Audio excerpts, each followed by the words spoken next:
G'day ladies and gentlemen, thank you very much for joining me on this my journey into the constraints-led approach for BJJ. My name is Sam Battlefields and today was Aaron's class. It is a Wednesday and we started off with boxing and I really enjoyed the boxing today. I found that there was a few things I was playing with. One of them was something that I've played with in the past and I think is quite effective, which was, because I'm southpaw, or when I've been playing southpaw, is kind of slapping their guard down and coming over with a bit of a small hook.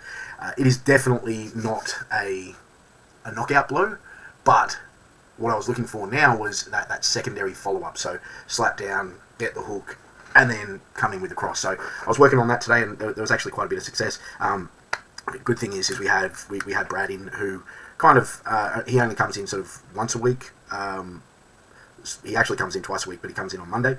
So there's it's good because obviously he learns from the sort of the traditional method, but then we do this stand-up thing, and so he's not getting the speed, the timing, the balance as quickly as the rest of us. I'm not saying that's a good thing for him, but it's a good thing for the rest of us to sort of gauge how much of improvement we're all actually getting, because we are improving at such a rapid rate that not being able to see those benefits, because we're all the rising tide lifts all ships, essentially. So second game, I really like this game, and I'm looking to do a slight variation on it. Main reason being is because I think that the parameters were a little too constrained, just slightly, in that we're looking to make connection and clasp around the torso.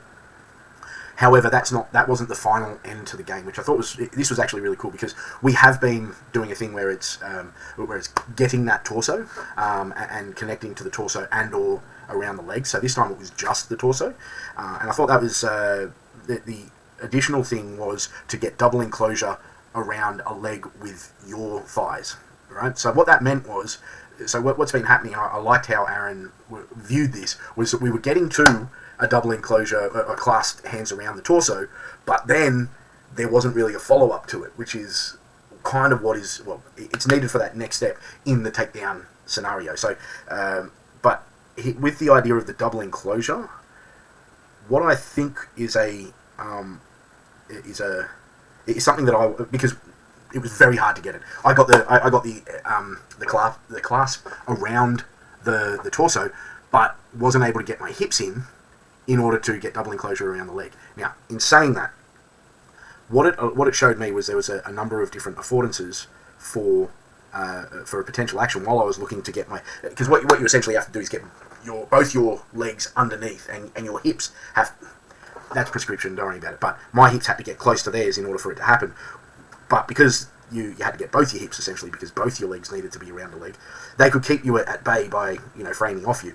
Whereas if you already have that, I think part of the goal would be, so my evolution for this game would be that you needed to get one leg in between theirs, and connected to one of their legs, and it would be in any way, shape or form one of your legs, because what that would do is stop them from stretching out and framing off you, because you could just get one leg around, and then if you've got the whole thing, you could shut them up. Yeah. Anyway, long story short, I was just looking at it and feeling it.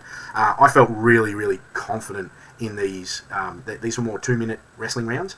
I felt so much more confident. I mean, we even had a chat about it afterwards, and if I found myself last year versus now, I mean, obviously you're going to improve, but like the rapid rate. It would be kind of like, the graph would be like this, and then when we started CLA, particularly when we started CLA with stand-up, the rate of improvement has just gone so much further on an incline, on a drastic incline. And the reason I believe is because there is, and Brad brought it up, which was really cool, he's not worried about getting slammed to the ground, so he's able to get through to the connections, etc. And I think this is one of the best things about these games, is that you're able to navigate the chaos. I've said it before, navigating the chaos in order to make a connection, in order to then make a meaningful torso immobilization.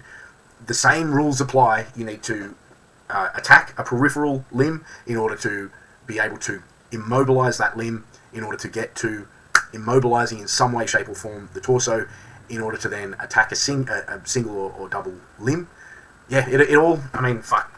Greg's obviously worked through this stuff so well. I'm glad that he sort of trailblazed it. In some ways, though, I would love to have discovered CLA, 10 years ago, or even 4 years ago. So I could be sort of having these revelations without going, fuck, other people have done it first, But then I suppose that's grappling it as a whole. So don't worry about me. I'm just, it's that whole, when's the best time to start? 10 years ago. When's the second best time? Well, right now. So let's forget about that. We then moved into an area of Aaron's class which I wasn't too sure of the applicability. He said, I want you to get into half guard and just feel what feels good. And I at the time, it kind of took me out of it because I was like, is there a goal? What's the goal? Like, what are we trying? What does feel good mean?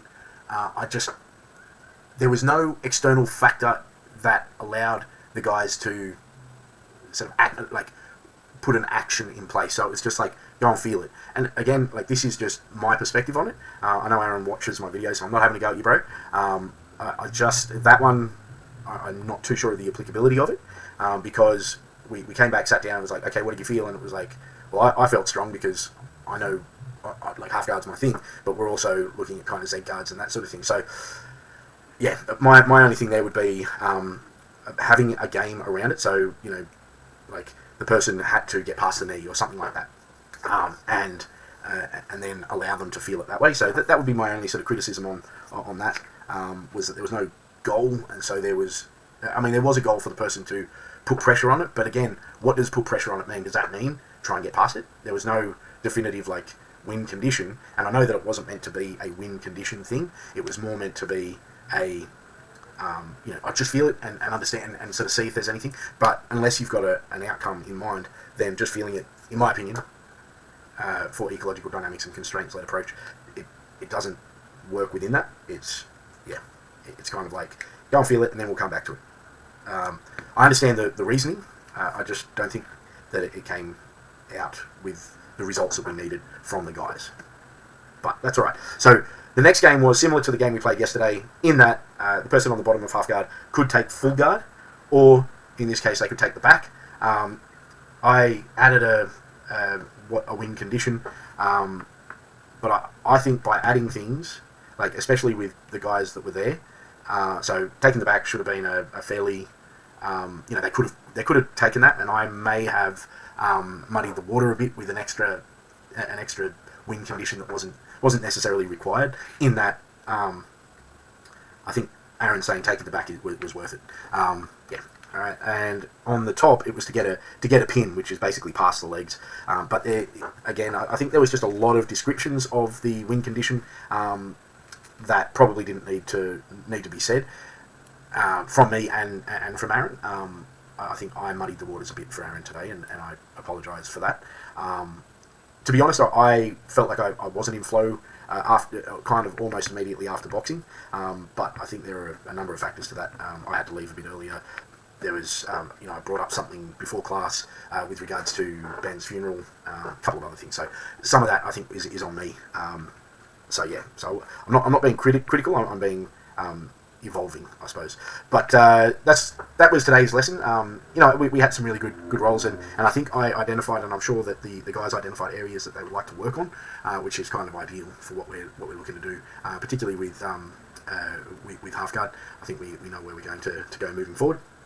I wanted to just show a couple of things. Ecological dynamics. So this is a guy who Frankiecali 3186. A couple of days ago, he jumped on here and just decided to write. Ecological dynamic is code words for I don't want to drill because it's hard and boring. So he'd rather play stupid games and fantasize about being a champion. So I don't know what channel this guy's watching, but we're all, most of us are over 35. We're not fantasizing about being champions. We are fantasizing about nobody. Well, here's my reply. Nobody's fantasizing about being a champion at my gym. We're too busy enjoying the stupid games and accelerating our skill acquisition while you're doing stuff that is boring and has been shown to be less effective in learning motor skills. So this guy has jumped on my video from yesterday and decided to write eco-illogical nonsense. and then someone's liked it. Yeah, he's probably liked his own thing, but that's what it is. And then he said, how to train lazy. Oh, hang on, did you all see that? Yeah, eco-illogical nonsense. I actually like this. Eco-illogical. Okay, but yeah, sweet. And then he said, how to train with bad technique, but pretend you're working hard because you don't want to drill. Mate, I can promise you, I can promise you at this stage, Frankiecali 3186, that we work harder than you do drilling. I can promise you that throughout our class. And secondly, I can promise you that that I work harder as a coach now than when I used to teach with the idea of prescription and you need to go and drill this perfect thing. So I can promise on both accounts that I'm working hard. You can think that I'm pretending, but like without a doubt, my physical and my mental is working significantly harder on all accounts. So I've offered this guy. I said he's hit a couple of my videos now with some interesting and incredibly intellectual points that I've never seen before. I'm keen to have a chat where you can tell me all the things you know about ecological dynamics for BJJ and why you think drilling is better. You can contact me at my website on my channel. If nobody knows where that is, if you literally go to youtube.com/@battlefields of battlefields, you will find battlefieldsgrappling.com.au. Okay, battlefieldsgrappling.com.au has a form that you can fill in, and I'll happily jump on a podcast with you, and we can have a go. This is further to what he said, eco-illogical nonsense. I said, hey man, you seem to be extremely knowledgeable about drilling. I'd love to have a chat with you why you don't think it works. Well, Ecological works. CLA works. So you can put your reasoning to my growing audience. I'm a big fan of the Socratic method, so if you're up for it, we can do a podcast. And hey, I'm being serious here, Frankie. Okay. Let's sort by newest first. Here we go. Here we go. I am being legit in saying that it will be in good faith. I don't think you understand ecological dynamics or the constraints-led approach at all. I think you have just watched a couple of Greg Souders videos, and I strongly believe that you probably are crying about that, which is fine. I'm keen to learn off you though. If you have better information for me, if you are able to to get me back onto the traditional approach, I'm more than happy to hear it. I am, I can look. We can go back and forth on in comments, and I could call you a coward for not chatting to us, and my audience will see you to be a coward if you don't jump on the podcast with us. I want to see why Frankiecali 3186 thinks he knows stuff when he's literally got Well, let's have a look at this. This is all you need to know. It's another scam to make a name for himself and to sell his seminars. Look, do you honestly think that the entirety of the field of ecological dynamics is one guy looking to sell his seminars? I assume you mean Greg Souders, the guy who literally does seminars for free that you can find online. Seriously, I linked it in the last fucking video. There's a full seminar for free online that he did for free. He opens his gym for free to anybody to come and train with him. And, I just want you to come and do a podcast with me, man, so we can have a reasoned debate, and I won't call you a coward. I won't call you any names unless you start getting stroppy. But honestly, I just want to see why you think that all the science that I've read that had some of it was directed by Greg. Some of it I was directed to by looking at Greg's stuff, but some of it has nothing to do with Greg, and Greg's got nothing to do with. So I want to hear your point of view. So hit me up. Anyway, like, comment, subscribe. Don't be a coward, Frankiecali. Don't be a coward. Get in touch.